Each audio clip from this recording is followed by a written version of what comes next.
After the fall of the Mexica Empire in 1521, the region that makes up modern-day Mexico became incorporated into the Viceroyalty of New Spain.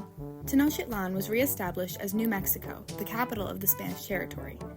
New Mexico became known as the hub of New Spain because it was not only the most populous region in New Spain, but also held the most political, social, and religious power.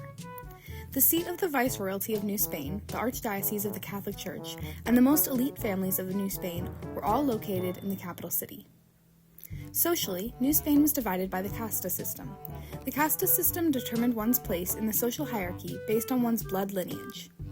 Indigenous peoples and Africans made up the lowest social class.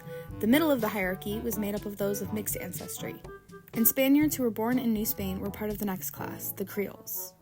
Those who had been born on the Iberian Peninsula and moved to the Americas were known as Peninsulares and were at the top of the hierarchy.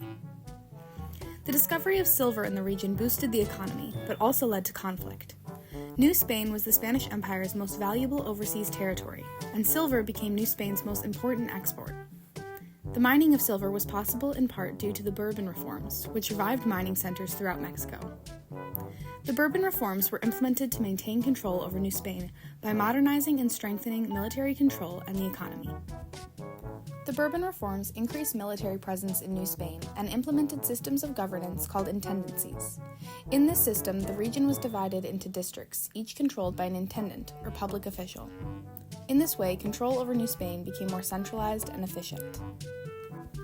The time of New Spain was also marked by the Columbian Exchange. The increased contact between the Americas and the Old World led to an exchange of crops, animals, disease, and ideas across the Atlantic. Epidemics such as smallpox led to a large decline in indigenous populations and, in part, aided European conquest due to the weakening of native populations. However, the exchange of crops and animals led to increases in population on both sides of the Atlantic. Europeans were introduced to new crops such as maize, potatoes, and tomatoes from their colonial holdings of New Spain. Indigenous American populations were introduced to new domesticated animals such as horses, which transformed military and hunting capabilities. The Columbian Exchange also impacted culture as mass migrations, both voluntary and forced, led to the diffusion of different religions, languages, and traditions.